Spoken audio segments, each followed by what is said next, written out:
Voyage en récit Jean-Louis L'Huillier. et Geoffroy Scrive. Eh bien, Monsieur Lillier, je suis ravi de vous revoir sur cette émission de Voyage en récit sur RCF. Pour une fois, nous allons partir un petit peu de la littérature, nous allons nous intéresser aux mathématiques avec vous, Jean-Louis Lillier. Vous avez été professeur de mathématiques, notamment en classe préparatoire aux grandes écoles. Donc, autrement dit, dans le jargon que la plupart connaissent, Maths Sup, Maths Spé. Vous avez enseigné depuis 1981, ça fait maintenant 4 ans que vous êtes en retraite. Depuis, vous avez enseigné à une multitude d'élèves. Vous avez été pour cela agrégé de mathématiques et vous avez notamment enseigné, on peut le citer, même si ce n'est pas en Finistère, au lycée Saint-Charles de Foucault, à Angers, dans le Maine-et-Loire, depuis 1992. Alors je voudrais savoir, pour vous qui avez été professeur de mathématiques d'une foule d'élèves, cette suite d'élèves que vous avez eue depuis donc, les années 80, est-ce une suite mathématique, arithmétique de raison 1 ? Est-ce une suite géométrique ou est-ce une suite fantastique ? Ah non, c'est une suite fantastique. J'ai vraiment eu la chance inouïe de m'adresser à des jeunes majeurs, pour la plupart, et de les connaître en fin d'adolescence pour les guider vers leur majorité. J'ai vraiment eu cette chance extrême de vivre avec eux et de les voir grandir, évoluer et poursuivre ensuite leur vie. Lorsque je peux les retrouver, les recontacter, je suis toujours ébloui par tout ce qu'ils ont pu réaliser.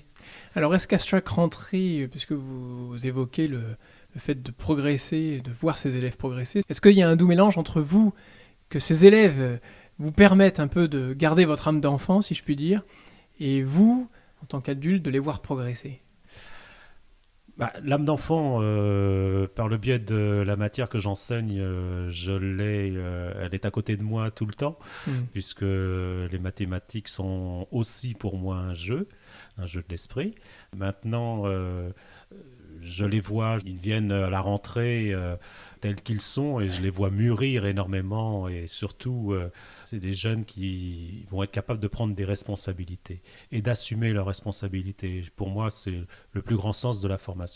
Et comment faites-vous passer cette notion de responsabilité dans l'enseignement que vous prodiguez ? Parce qu'il y a les programmes qui évoluent, mais la matière mathématique reste et d'un côté, ils ont des objectifs à atteindre en termes de niveau, en termes de réponse à des questions, en termes de niveau à acquérir pour avoir des examens, des concours. Et en même temps, j'imagine qu'en tant que professeur, vous êtes fixé aussi sur leur vie future, que eux, parfois, ne perçoivent pas.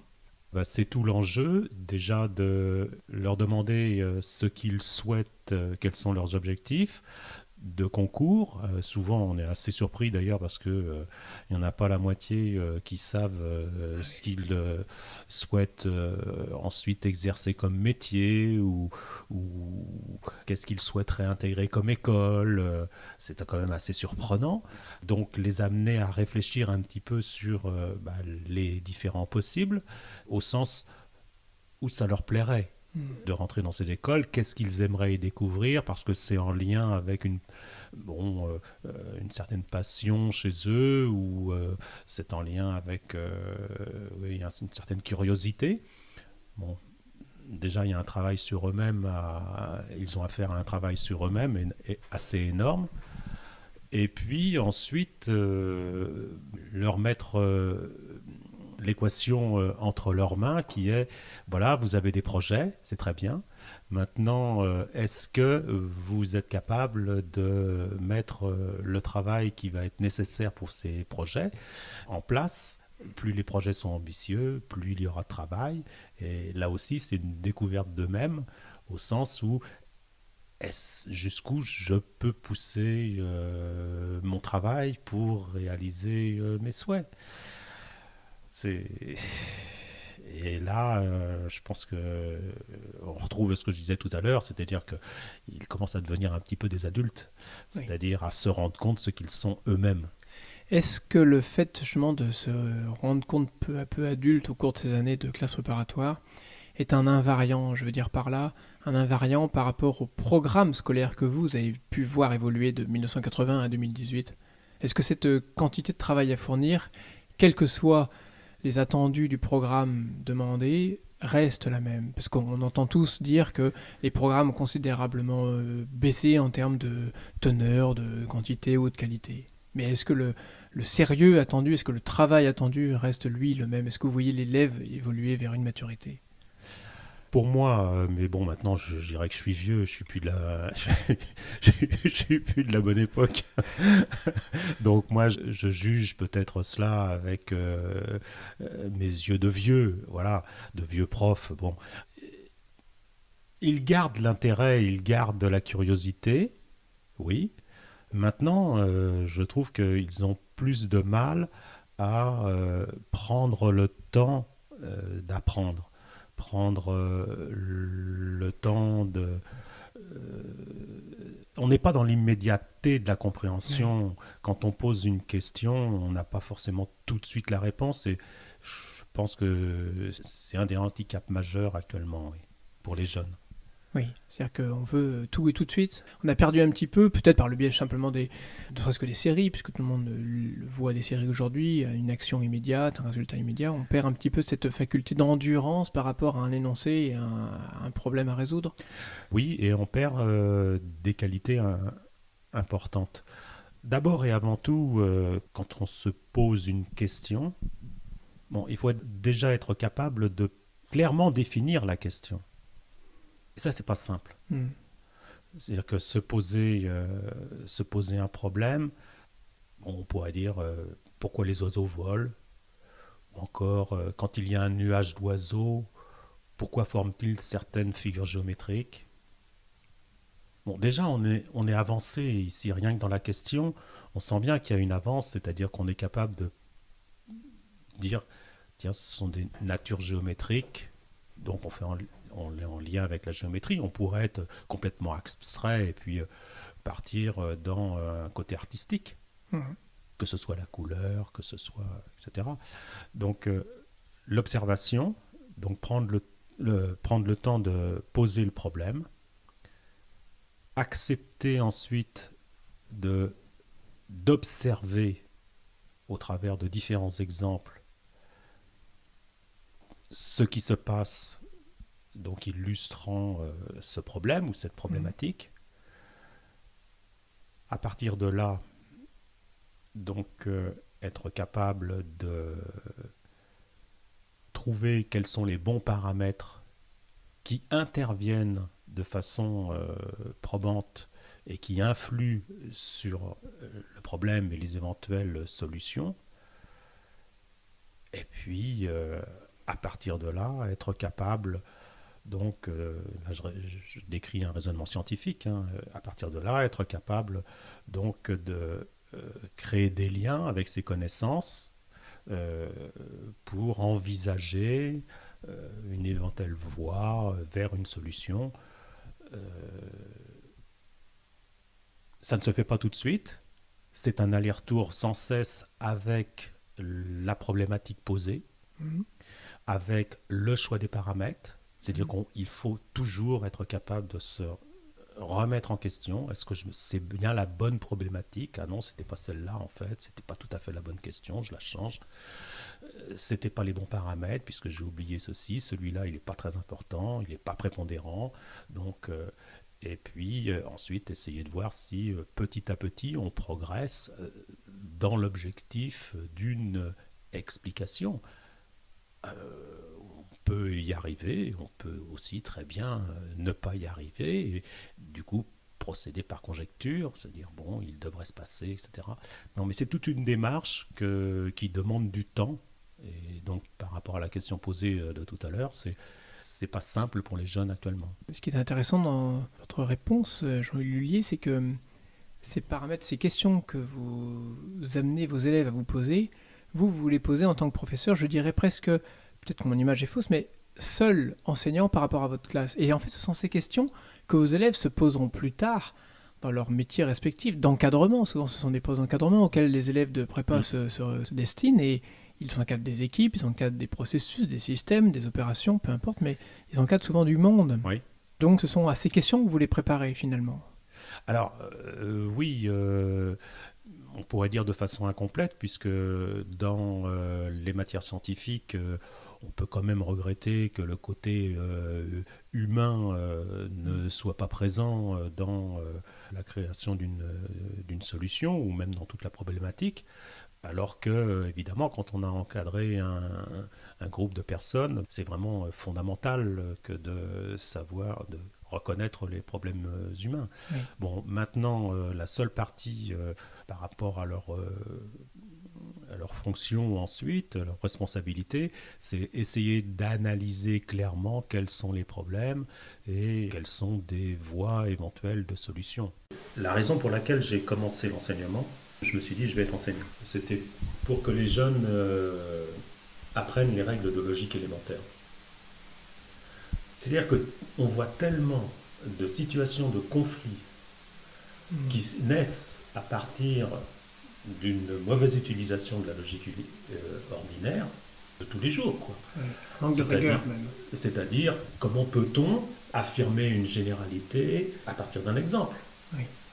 Bon, ce qui va ensuite créer évidemment des problèmes. C'est-à-dire que dans une entreprise, par exemple, il y en a un qui a oublié de poser le balai à tel endroit, et puis on va créer une règle pour tout le monde, etc., qui peut être complètement contre-productive, etc.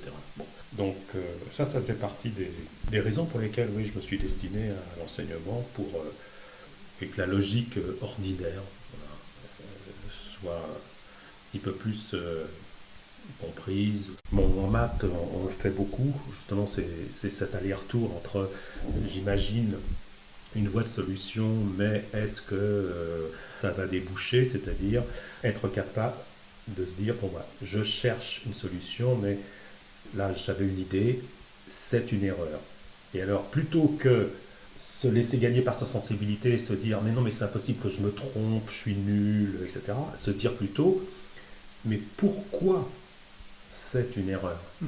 Qu'est-ce que je n'ai pas pris en compte et qui m'a conduit à cette fausse piste? Qu'est-ce que je dois faire intervenir? Je dois aussi faire intervenir cette chose-là ou cette chose-là que j'avais oubliée. Et je pense que dans la solution mathématique, on le perçoit bien, la difficulté, c'est d'avoir présent à l'esprit plusieurs informations et tout d'un coup être capable de les réunir, ces informations, de les faire jouer les unes avec les autres pour en tirer des conséquences qui vont vers la question posée. C'est un peu la substantifique moelle Oui. dans Rabelais. Je pense à ça. Oui, c'est ça. Mais accepter ces erreurs, ça pour moi c'est quelque chose qui est vraiment... Pour les faire fructifier. Pour les faire fructifier, se dire c'est une erreur, c'est pas un échec, non, c'est une erreur, donc je vais reprendre, mais pourquoi c'est une erreur? On apprend beaucoup de ces erreurs.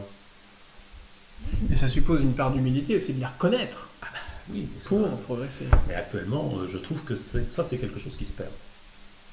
Vous le constatez dans le corps enseignant ou chez les élèves? Chez les jeunes.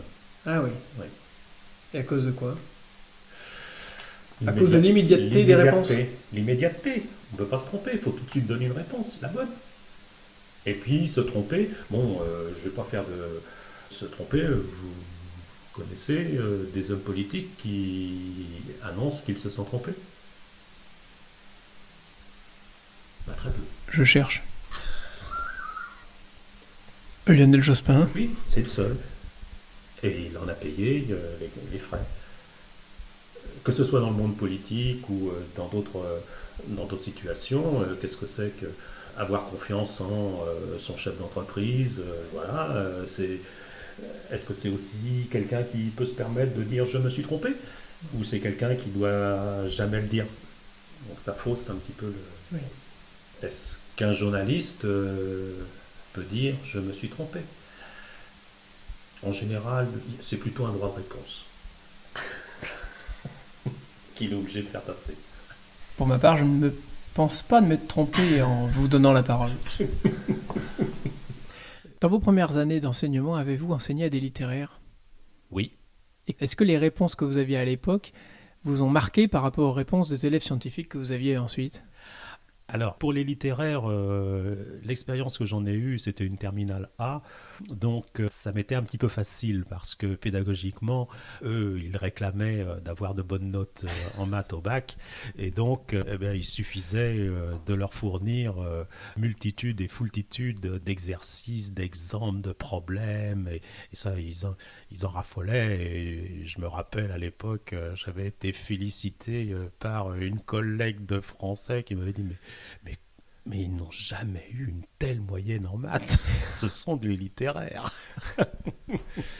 Est-ce, est-ce que derrière vous constatez ou même regrettez peut-être un excès d'élèves dans les filières scientifiques pensant dans ce pays que tout l'avenir ne pouvait se trouver que dans des filières scientifiques.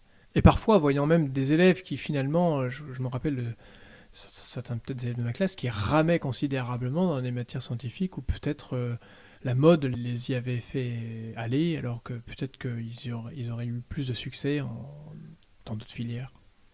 Oui, ça c'est le choix français, hein, le choix français des grandes écoles. Mhm. On subit un peu l'histoire là, de cette formation, ouais, de cette tradition depuis Napoléon. Je dirais que oui, c'est parfois regrettable. D'un autre côté, il ne faut pas non plus oublier qu'il y a aussi des formations littéraires comme Cagne, Hippocagne, de même que pour les préparations HEC, les écoles commerciales, avec une haute exigence, notamment en histoire géo, dans les filières commerciales, et puis en littérature, en filière littéraire. Et les gens qui sortent de ces filières-là, d'ailleurs, obtiennent des postes de responsabilité, tout comme ceux qui ont fait des formations scientifiques. Alors j'ai posé une question maintenant directement au professeur que vous avez été, en tout cas pour moi. Je me souviens donc d'une colle, on va dire aux auditeurs, c'était en gros une interrogation orale où vous aviez été agacé parce que je ne savais pas, et j'ai compris après que en fait vous n'étiez pas agacé parce que je ne savais pas ou que j'ai pas appris mon cours, mais c'est parce que en fait vous avez compris que j'avais pas compris votre pédagogie.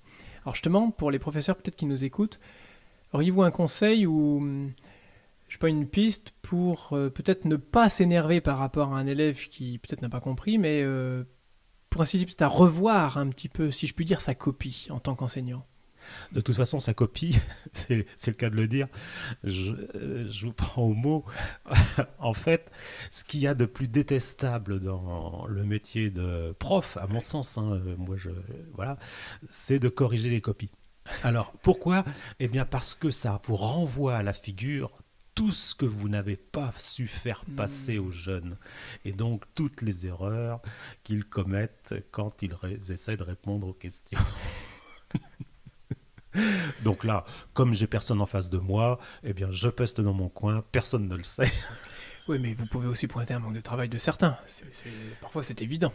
Oui, oui, oui, d'accord. Mais bon, quand on connaît les qualités de quelqu'un, bon, je savais que bon, là, il y a quelque chose, ça n'avait pas été compris parce que ça n'avait pas été clair, ou tout du moins, voilà, ça n'était pas resté clair. Donc, mais de toute façon, c'était, enfin, en ce qui me concerne, j'ai essayé d'avoir toujours une grande honnêteté vis-à-vis de mes étudiants, et donc j'ai toujours fait un maximum pour leur présenter les choses le plus naturellement possible et le plus simplement possible. Vraiment, j'ai fait, pour moi, c'était une ligne directrice que je devais d'ailleurs à un ancien professeur. Voilà. Donc être direct et ne pas compliquer ce qui est simple. Justement, je vais revenir sur cette simplicité. Est-ce qu'elle est pour vous alliée de la beauté ? J'avais pu sentir parfois, pour certains exercices, que évidemment nous avons un problème, une solution, mais différents chemins mathématiques pour y parvenir, pour la trouver. Et certains sont, c'est vrai, plus ardus et d'autres plus beaux que d'autres. Oui. Est-ce que ça vous est arrivé, j'imagine, mais de voir ces différents chemins se faire chez l'élève ? Et quand ils y arrivent, qu'est-ce que vous en éprouvez ? Alors, chez l'autre, c'est difficile parce que bon, moi-même, j'ai pu justement lire différentes solutions à un même problème. Certaines me sont plus agréables que d'autres, mais là, c'est vraiment très personnel. On touche à l'intime. Peut-être. Oui, moi j'aime bien une solution où il y a peu de mots, Éventuellement, il n'y en a aucun. Et un dessin explique tout. On peut par contre être intéressé et être fasciné par une solution qui est très, très conceptuelle. Bon, moi j'apprécie moins. Alors après, le sentir chez les étudiants, là, c'est délicat parce que je ne sais pas justement comment ils réagissent et qu'est-ce ce qu'ils préfèrent. Non, mais lors d'une démonstration au tableau, ils peuvent dire on peut arriver à cette solution-là par ce chemin-là, et puis on peut aussi arriver par ce biais-là. Oui, ben c'est à moi de m'adapter. Mais là, justement, quand vous les voyez prendre différents chemins et préférer l'un ou l'autre, vous dites tiens, je suis arrivé finalement à quelque chose auquel il n'était pas destiné au départ de l'année. Euh, Il y a une notion de partage en fait derrière d'une matière, mais d'une beauté aussi. oui, mais je ne sais pas si eux, quand ils proposent une solution, vous savez, ils sont déjà bien, bien contents d'en tenir enfin une, enfin, ou tout du moins un germe de solution. Donc, moi, mon boulot, c'était plutôt de leur donner mon point de vue. Oui, ça pourrait effectivement convenir, et puis on va essayer d'échafauder une solution à partir de ce point de vue. Ou bien, non, c'est absolument pas possible parce que dans ton point de vue, tu vois, tu oublies telle et telle information qui sont vraiment fondamentales pour avoir le résultat. Je peux te donner un contre-exemple, etc. Donc là, je leur indiquais effectivement et je leur montrais, hein, par le biais d'un exemple, que c'était une fausse bonne idée. Alors je vais revenir peut-être à ma question initiale, mais avec toutes les générations d'élèves que vous avez vues, entre 81 et 2018, est-ce qu'il y a encore une place pour un vieux professeur, comme vous disiez, pour une remise en cause, quelque part, une considération de sa façon de faire, ou sa façon d'aborder une classe au début de l'année? Ou est-ce qu'à chaque fois, vous avez l'impression que c'est une rebelote, si je puis dire? Non, c'est pas une rebelote. C'est un petit peu la même chose qu'un acteur de théâtre. Bon, il y a vraiment des similitudes. Il faut savoir sentir la classe et il faut savoir sentir si on lasse ou s'il y a besoin d'une respiration. Alors bon, bah là, on va sortir une petite blague, etc. Bon, faut savoir jouer avec ça parce que faut maintenir son auditoire. Oui. Donc, Justement, ça faites un pont tout trouvé pour la question suivante, mais vous êtes aussi un homme de passion. C'est-à-dire que, à mon avis, pour être enseignant en mathématiques spéciales, peut-être faut-il être habité par plusieurs passions, celui des mathématiques, celui de l'enseignement, donc celui du contact aussi avec la classe, avec les élèves. Et puis vous avez une passion pour la moto de course notamment. Est-ce que ces différentes passions permettent justement un équilibre? Et qu'il est bon parfois de faire profiter sa classe pour montrer que vous n'êtes pas seulement un professeur de maths. Oui, bah ça, on peut en discuter justement pour faire des petits breaks et puis des petites amusettes. Donc ça permet justement de changer de sujet. Et puis moi, je l'utilisais à escient, c'est vrai. Par contre, dans mes hobbies, je fais du vélo de route, j'en fais beaucoup. J'aime bien ce moment du vélo. J'en ai discuté avec certains étudiants aussi qui aimaient bien se trouver dans un endroit où ils n'avaient ni papier ni crayon et ils pouvaient faire des maths uniquement dans leur tête. L'intérêt, c'est que on va à l'essentiel des choses parce qu'on ne peut pas écrire. Donc, on est obligé d'aller à l'essentiel des choses. Ça m'est arrivé il y a 2 jours. Je suis un petit peu passionné par les questions mathématiques. Donc, j'en avais une qui me trottait en tête. Bon, ça faisait un petit moment que je cherchais. Et sur mon vélo, bah oui, j'ai encore, j'irai une fois de plus, pu façonner un chemin qui irait vers une solution. Et c'est magnifique parce que tout d'un coup, on découvre l'élémentaire, voilà, le simple. Le simple, on se dit, mais comment je suis passé à côté de ça? Mais évidemment qu'il faut le voir comme ça. Et à ce moment-là, vous êtes-vous écrié Eureka? Ah bah oui, je suis content. Bon, après, il faut l'écrire parce que bon, faut vérifier quand même que tout fonctionne bien. Mais ça, c'était aussi un ancien prof de maths qui nous avouait que bon, il résolvait plein de choses comme ça dans sa tête, mais bon, il n'y en avait pas la moitié qui passait, il y en avait la moitié seulement de bonnes parce que le reste, c'était poubelle. Parmi tous les élèves que vous avez vus, savez-vous combien vous en revoyez ou combien avez-vous de parmi eux combien avez-vous de nouvelles? J'ai des nouvelles. Je suis en lien encore avec un certain nombre d'étudiants. En tout cas, c'est très facile pour moi, je trouve, de les recontacter. J'ai été surpris, puisque il y a quelques mois, il y a un ancien collègue qui est parti en retraite. Et je me suis dit, bon, on va lui faire une petite surprise. On va demander des petites anecdotes ou d'anciens étudiants. Donc là, ne sachant pas s'ils avaient toujours les mêmes adresses mail, en fait, j'ai pris LinkedIn. Sur les quelques que j'ai contactés, j'ai eu une réponse sur deux, donc j'ai eu 50 réponses. Et des gens, ouais, des anciens que j'avais eus il y a 15 ans, il y a 20 ans. C'est une bonne probabilité. Ah oui, oui, oui, oui, oui, non, mais c'était formidable. Et puis ils étaient très contents, ils me donnaient des nouvelles. Ils étaient en Norvège, ils étaient au Canada, Au Maroc. ils étaient au Maroc, enfin, etc. Oui, oui, non, mais c'est formidable.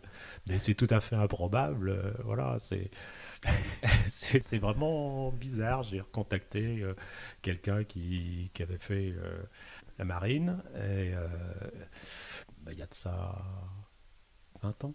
Hmm. Il y est toujours ? Oui, il y a toujours. Oui. Vous disiez prendre le temps. Est-ce que justement cela contribue à prendre le temps de prendre justement de ces nouvelles ? Oui, d'un autre côté, bon, chacun a sa vie, mais si l'occasion... Mais je pense souvent à eux, oui. Je pense souvent à eux, et j'ai toujours grand plaisir à savoir ce qu'ils deviennent. Alors, je vais revenir sur aussi cette notion de prendre le temps aujourd'hui où il est de plus en plus compté. Quels conseils auriez-vous à ceux qui vous succèdent, à la fois en tant que professeur, et puis à la fois les élèves d'aujourd'hui qui peut-être nous écoutent, c'est-à-dire par rapport à un énoncé, par rapport à un exercice, par rapport à un concours qui arrive, très prosaïquement, mais sous quelle forme aujourd'hui prendre le temps au quotidien quand on est en mathématiques, en sup ou en spé ? Mais je pense que déjà... Est-ce qu'il est plus difficile aujourd'hui de prendre le temps par rapport à un élève en 2000 ou en 2010 ou en 80 ? Je suis mal placé pour y répondre. Il faudrait que je sois ce jeune. Donc ça, c'est fichu pour moi. Et pour le professeur, alors ? Est-ce qu'il faut qu'il prenne le temps aussi de se mettre un peu dans ses contingences et dans ses conditions des élèves ? Je dirais qu'il faut avoir la chance d'avoir de bons contacts qui vous aident justement. Qu'est-ce que c'est qu'observer une simple formule mathématique ? Qu'est-ce que c'est que la faire vivre, la faire bouger, voir comment telle quantité influe sur telle autre, comment les quantités évoluent, je dirais, lorsqu'on fait varier un paramètre, je dirais, comment elles évoluent dans le temps, quoi. Avoir des images. Donc tout cela, on peut l'apprendre personnellement, mais c'est vraiment plus facile quand quelqu'un nous guide. Donc en fait, c'est un petit peu un artisan, c'est-à-dire quelqu'un qui prend son temps pour faire un moule, fabriquer un instrument. Il y a vraiment une notion du temps, le rapport de l'élève à l'énoncé, à un problème, à un sujet, quoi. Oui, c'est ce que je disais tout à l'heure. Une endurance. C'est l'observation. Bon, je fais beaucoup d'analogies entre d'ailleurs faire des mathématiques et autre chose comme faire de la mécanique. Oui. Faire de la mécanique, un mécanicien, un bon mécanicien, c'est quelqu'un qui est quand même qui a un raisonnement scientifique très élaboré parce que on lui soumet une machine qui a par exemple un défaut. On lui demande déjà de repérer quel est le défaut, ce qui n'est pas simple. Ce qui n'est pas simple parce qu'il peut provenir de plein de choses différentes. Ensuite, une fois qu'il a repéré le défaut, et ça c'est déjà une phase très très longue et très très compliquée, surtout avec maintenant nos véhicules par exemple qui sont bourrés d'électronique, donc où ça influe, certaines choses influent sur d'autres, et peuvent masquer. Et ensuite, donc, observer une fois qu'on a identifié un petit peu le souci, observer si c'est bien cela, et ensuite agir, donc réparer, changer la pièce ou améliorer le système si besoin, repérer la difficulté. Donc là, on a vraiment toute une gamme d'un raisonnement scientifique très très complet. Eh bien, écoutez, sur ce dénouement que nous terminerons, et puis bonne route alors. Oui. Et bon vélo, Geoffroy. Merci beaucoup.